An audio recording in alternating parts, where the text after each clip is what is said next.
Israel melarang warga Palestina merayakan pembebasan tahanan Palestina dari penjara Israel dalam kesepakatan gencatan senjata selama 4 hari dengan Hamas.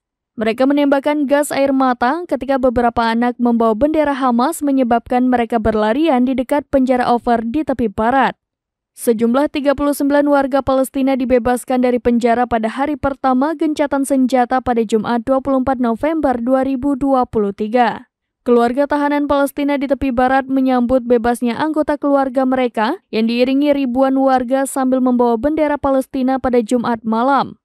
Koresponden AFP menyaksikan pembebasan 28 dari 39 tahanan di hari itu di Beitunia di tepi barat yang diduduki. Sementara 11 lainnya dipindahkan untuk dibebaskan di Yerusalem Timur yang diduduki.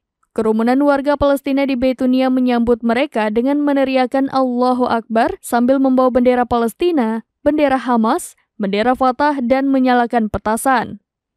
Satu dari 39 tahanan Palestina yang dibebaskan pada hari pertama gencatan senjata mengatakan ia sempat diancam oleh tentara Israel.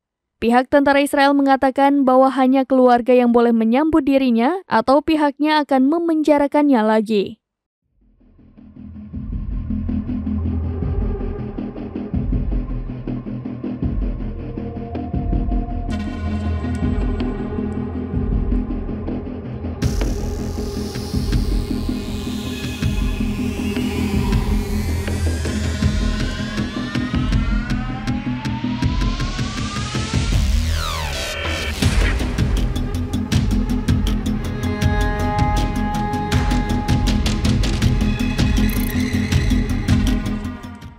Download Tribun X sekarang, menghadirkan lokal menjadi Indonesia.